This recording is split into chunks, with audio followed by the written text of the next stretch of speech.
अस्सलाम वालेकुम दोस्तों, अपनी नेक्स्ट वीडियो के साथ आपको वेलकम करता हूं अपने इस चैनल में। उम्मीद है सब खैरियत से होंगे।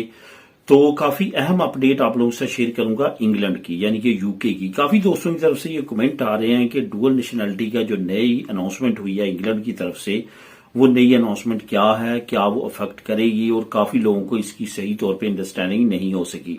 तो इस वीडियो में मैं बताऊंगा कि डबल नेशनलिटी का इंग्लैंड का नया रूल है, क्या वो अफेक्ट करेगा नहीं करेगा, असल में वो रूल है क्या।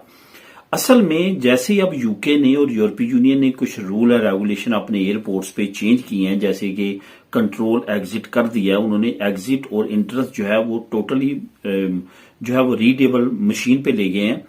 तो इसी तरह से मुख्तलिफ रूल और रेगुलेशन भी तब्दील कर दिए गए हैं। यूके आपको पता है कि एक ऐसा मुल्क है जो कि दुनिया में उन ममालिक में शामिल है जहां पे बहुत बड़ी तादाद में इमिग्रेंट्स आबाद हैं और वो सदियों से वहां पे उनकी नस्लें चल रही हैं। तो जिसकी वजह से वहां पे बहुत ज्यादा इमिग्रेंट्स जो रह रहे हैं उनके पास डुअल नेशनलिटी है। आपको पता है कि हमारे जो पाकिस्तानी हैं या इंडियन हैं या बांग्लादेशी हैं, जहां पे पहले इंग्लैंड ने हुकूमत किया जिन कंट्रीज में, उनके साथ जो कि एक्स कॉमनवेल्थ कंट्रीज कहलाती हैं, उनके साथ तो यूके का डुअल नेशनलिटी का एग्रीमेंट 100% है। यानी कि एक बंदा अगर यूके आता है और उसके बाद पाकिस्तान का, इंडिया का, बांग्लादेश का पासपोर्ट है, तो वहां पे यूके में भी वो पासपोर्ट अप्लाई करता है, तो उसके लिए जरूरी नहीं है कि वो अपनी होम कंट्री का पासपोर्ट छोड़े या अपनी नेशनलिटी को सरेंडर करे जो कि उसकी होम कंट्री की है, जिसकी वजह से वो दोनों पासपोर्ट रख सकता है।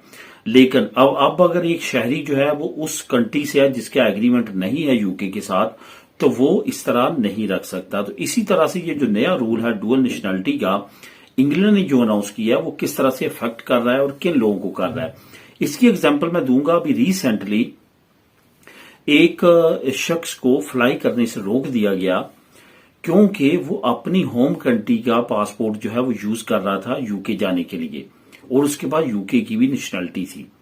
अब उसको क्या कहा गया, उसको कहा गया कि आप अपनी होम कंट्री के पासपोर्ट से फ्लाई नहीं कर सकते यूके की, क्योंकि यूके के नए रूल के मुताबिक अगर कोई शहरी के पास डुअल नेशनलिटी है और उसके पास यूके की नेशनलिटी है और अपने होम कंट्री की नेशनलिटी है, तो ट्रेवल करने के लिए वो लाजमी तौर पे यूके की नेशनलिटी को यूज करेगा। ये नई अनाउंसमेंट है, नया रूल, नया लॉ है यूके का, जो कि अब इम्प्लीमेंट हो चुका है, शुरू हो चुका है। इस वजह से वो लोग जिनके पास दो कंट्रीज की नेशनलिटी है, उनमें से एक यूके है, तो अब उनको ट्रेवल करने के लिए सिर्फ और सिर्फ यूके की नेशनलिटी ही यूज करना होगी, अदरवाइज उसको फ्लाई नहीं करने दिया जाएगा। ये नया रूल है जो कि यूके ने अनाउंस किया और यूके ने इस पे इम्प्लीमेंटेशन शुरू कर दी है। अब इसके इफेक्ट क्या होंगे, इसके इफेक्ट जो है वो कुछ कंट्रीज पे हो सकते हैं, कुछ कंट्रीज पे नहीं हो सकते। तो ये ब्रॉडली जो है ये एक बड़ा फैसला है और इसके इफेक्ट जो है वो काफी लोगों पे हो भी सकते हैं, खास तौर पे उन कंट्रीज के लोगों के लिए जिनके साथ जो है वो यूके के इस वक्त रिलेशन जो है वो खास अच्छे नहीं हैं।